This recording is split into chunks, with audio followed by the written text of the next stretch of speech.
بسم الله الرحمن الرحيم أقيارتا كحرا janalka ogaalka dunida aad ayaad u salaamantihiin maanta waxaan idin soo gudbinaynaa sheeko dhaxmartay qof dhalinyaro muslim ah iyo shaydaan oo la wareysanayo ma ahan qisadani shaydaan oo dhab ah in la wareystay laakiin xaqiiqada jirta ayay ka hadlaysaa barnaamijkani soo socda waxaanu ka diyaarinay kitaabka la yiraahdo maqaamaatul qarni ee uu qoray Dr. Caid al-Qarni maqaamada magaceeda la yiraahdo al-maqaamatu shaydaaniyah ee ku taala bogga 255 halkaas ayaad ugu hagaagi kartaa maqaamadaasi ku qoran kitaabkaasi oo ka hadlaysa shaydaanka iyo waxa uu ku hayo dadka run ahaantii aad ayayna muhiim u tahay inaad wax badan ka ogaato barnaamijkani maqaamadaasi waa maqaamo barnaamijyo badan ka hadlaysa waxaana ka soo qaadanay maqaamadaasi qaybtii ugu muhiimsaneed ee aan isleenahay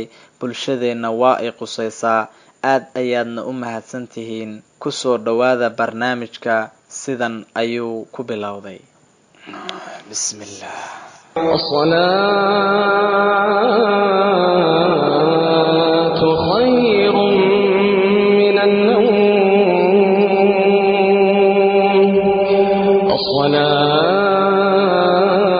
as-salaatu khayrun minan nawm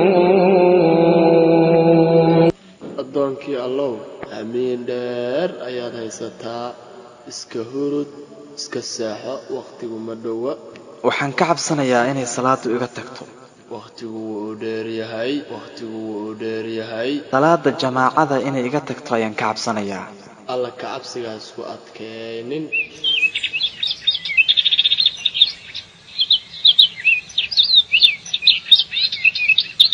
markii aan hurdada ka soo kacaba waxaan arkay qorraxdii oo soo baxday shaydaankii wuxuu igu yiri ha ka xumaanin wixii waqti kaa tegay maanta oo dhan waqtiyaad iska haysataa waan fariistay si aan adkaarta u akhristo shaydaankii ayaaba buuggii fakarada igu furay waxaan ku iri ducadii ayaad iga mashquulisay galabta ducayso oo ilaa galabta yaa i ilaalinayo dhallinyaronimadaada ku raaxayso geeri ayaan ka cabsanayaa cimrigaadu ma tegaayo wuu dheer yahay suurad qur-aanka ka mida inaan xifdiyo ayaan rabay wuxuu igu yiri naftaada heesaha ugu raaxeey waa xaaraan culimada qaar ayaa dood ka qaba axaadiista xaaraantinimadeeda sheegaysa warqad ayay iigu qoran tahay dhammaantoodna waa daciif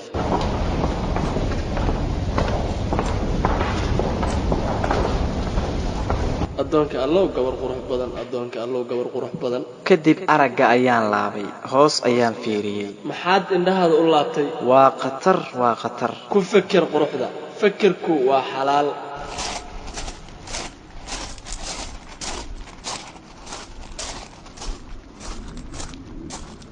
dhanka kacbada ayaan aaday si aan u soo cumraysto wadada ayuuba ii istaagay wuxuu yiri xageed u socotaa si aan u soo cumraysto maanta oo dhan ma waxaad khatar u soo galayda cimradan darteed albaabada qayrka way badan yihiin xasanaadkuna waa waasacsan yihiin waa inaan acmaal badan samaystaa axwaasheedana hagaajiyaa jannada laguma galo acmaal oo keliya qof dhalo wadada ku tuuray ayaan u sheegay inay dadka dhibayso dhalada shaydaankii wuxuuba igu yiri naftaada fadeexad ha u soo jiidin ee taas dadka ayay anfacaysaa waxaan kaaga baqayaa iscaanbixin maxaa yeelay iscaanbixintu waa madaxii fasahaadka ka waran sideed u aragtaa haddaan dadka qaar wax kaa weydiiyo dhammaantood waan kaaga jawaabayaa iiga waran axmed ibnu xambal wuxuu igu dilay hadalkiisa kitaabka qur-aanka qabsada iyo sunnada nebiga ibnu taymiyana maalin kasta ayuu madaxa iga garaacaa bal iiga waran bukhaarina kitaabkiisuu gurigayga ku gubay fircawn sidee u aragtaa hiil iyo hoo ayaan la garab joognaa salaaxudiinna ka waran kaasi dhooqaduu nagu dhex jiiday maxamed ibnu cabdilwahaab maxaad ka leedahay laabtayda ayuu dacwadiisa ku shiday holac iyo dambaaburo ayuuna igu gubay abujahal ka waran ehel iyo walaalo ayaan u nahay abulahabna maxaad ka tiri asagana meel kasta uu joogana waa la jirnaa jaraa'idyada foosha xun sideed u aragtaa waaba sharcigeenna baararka waaweyn iyo maqaayadaha ka waran ayaga waxaan ku soo dhaweynaa qof kasta oo malayacniga jecel. waa maxay dikrigiina iyo xuskiina? waa heesaha. shaqada aad qabataanse waa maxay? waa ididiilada beenta ah. suuqyada sideed u aragtaa? waan ku kulannaa suuqa. dadkan xuska alla aqoonna waan dhuminaa. dadka sideed u dhumisaa? waxyaabaha naftu jeceshahay iyo shubahaadka, malayacni iyo waqti dhammays. haweenka gaar ahaan sideed u dhumisaa? isqurxin iyo dhar qaawan oo la qaato, amarkii alla oo laga tago, iyo xumaanta oo lagu kaco. ka waran culimada qaabkeed u dhumidaa? jeclaanshaha caanimada, isla tacajab iyo isla weyne, iyo xaasilnimo laabta buuxisa. balcaamada iyagana iiga waran sideed u dhumisaa?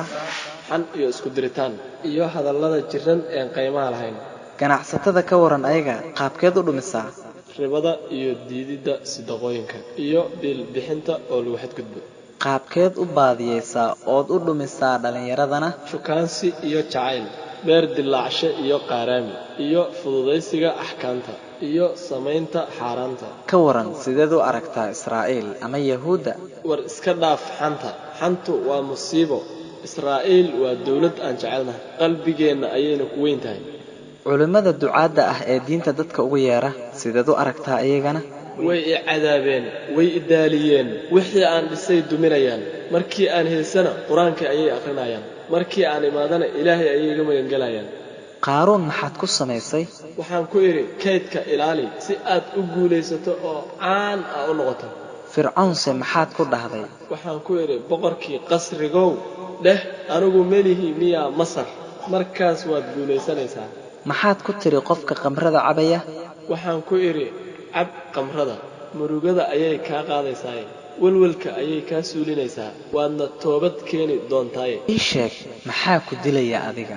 aayatul kursi naftayda cariiri bay gelinaysaa, xabsiga ayay igu dheeraynaysaa, balaayo kastana ayada ayaa igu ridaysaa.